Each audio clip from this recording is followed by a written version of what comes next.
C'est bon? Vous arrivez à voir le code? Oui, merci. Hmm. Oui, madame. Oui, madame. Alors, pour Safa et Nouhaila, vous m'entendez? Oui, Parce que vous venez de rejoindre le cours. Je vais vite... oui, madame. Oui, j'arrive à vous entendre. Je vais juste réexpliquer rapidement c'est quoi le principe de la programmation concurrente. Merci.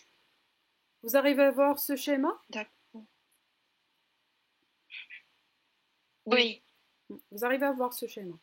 Alors, j'expliquais tout à l'heure qu'il y a deux types de programmation, la programmation séquentielle et la programmation concurrente.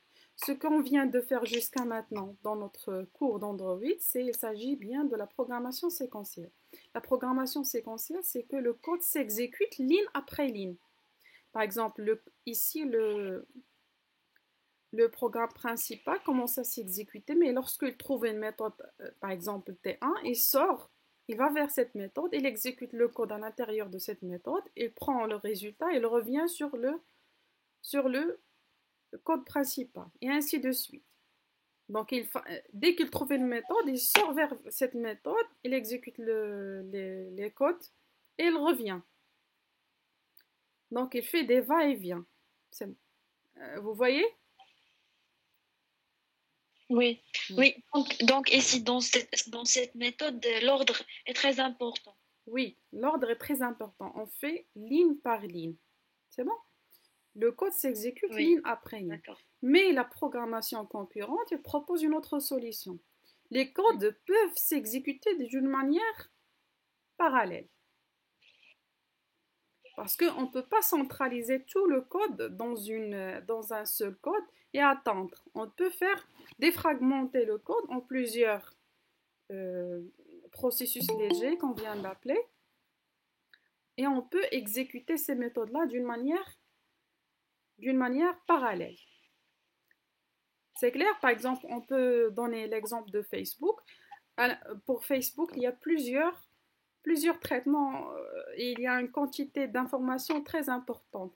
Le flux, les messages, les notifications, les commentaires, etc. Oui. Si on programme tout ça dans un seul programme, ça va poser un problème. C'est bon? Ça va causer un blocage au niveau de l'exécution du code. Donc, il vaut mieux de défragmenter le code en utilisant plusieurs threads. Par exemple, le premier thread, il s'occupe de commentaires. Un deuxième thread s'occupe de notifications. Un autre thread, il s'occupe de feed d'actualité, etc. C'est clair? Oui. Ça, c'est une notion avancée pour les applications Android lorsqu'ils commencent à avoir de l'importance. Et j'ai dit, il y a deux notions principales, c'est qu'il y a la notion de processus et thread. À l'intérieur d'un processus, on peut avoir plusieurs threads. Et pour chaque application Android, il y a le processus principal. Alors, je suis arrivée maintenant à expliquer l'exemple que je vous ai donné. Alors, dans cet exemple-là, qu'est-ce qu'on avait dit? Dans cet exemple-là, on a deux compteurs. Regardez, on a deux compteurs qui travaillent en même temps. Le premier commence à 1 et le deuxième commence à 100 et ils travaillent d'une façon parallèle. Et on peut afficher un message en parallèle à ces deux compteurs qui travaillent. C'est bon? Et ça se fait grâce à la programmation concurrente. Alors, pour le code, qu'est-ce qu'on avait dit? Pour réaliser ceci, il faut programmer des threads. Et pour programmer des threads, il y a deux méthodes pour le faire. Soit on implémente l'interface runnable et charger la méthode run dans laquelle on fait le traitement, ou bien on hérite directement de la classe thread. On avait dit, on avait dit que, je vais voir, il y a des messages. Accepter.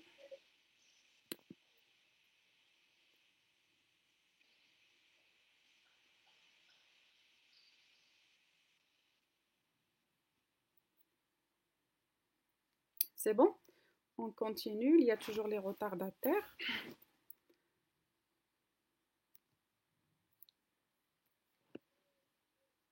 Alors, comme j'ai dit, il y a deux méthodes pour utiliser les treats. Soit implémenter l'interface runnable et charger sa méthode run dans laquelle on écrit le traitement, ou bien on hérite directement de la classe treat.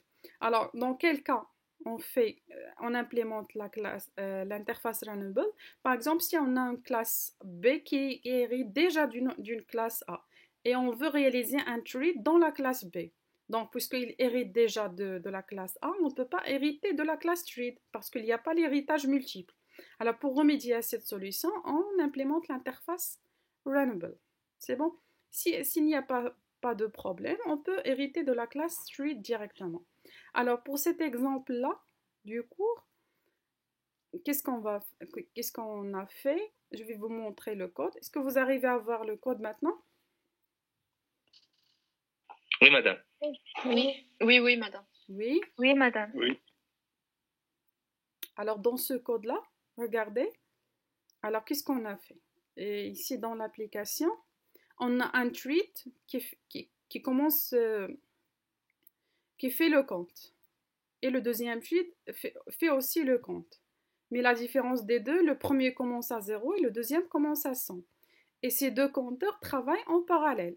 Ça veut dire, ces deux compteurs-là, il faut les programmer dans deux treats. C'est clair? Alors, voici le premier treat. Est-ce que vous arrivez à voir? Oui.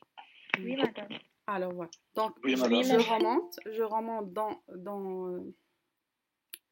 parce que je reçois des messages. Je vais voir ce qu'il y a des retardataires. Oui. Mais c'est pas grave. J'ai essayé de filmer ce cours-là. Ils peuvent le voir à tête reposée. C'est bon?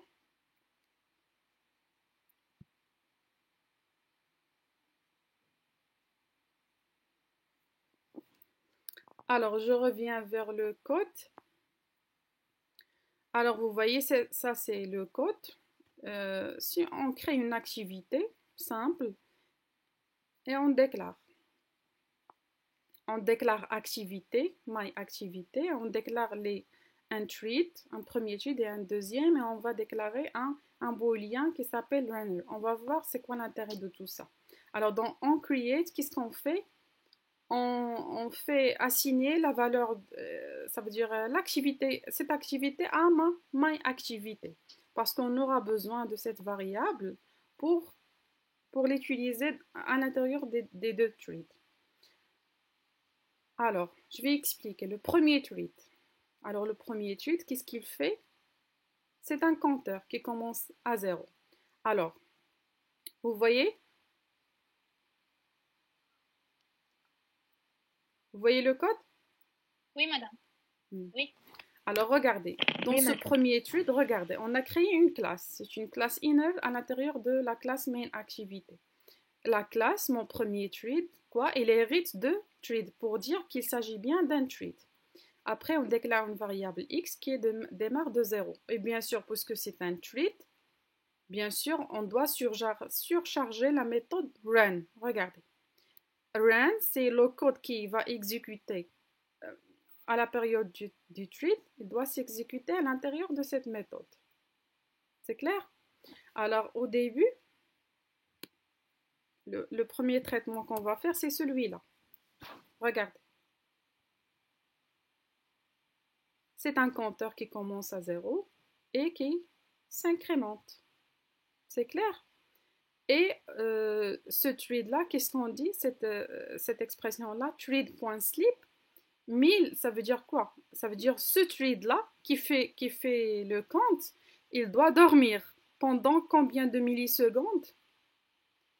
Il doit dormir pendant 1000 millisecondes. 1000 millisecondes, c'est une seconde. C'est pour cela, on voit le compte, ça se fait seconde après seconde. C'est ça la signification.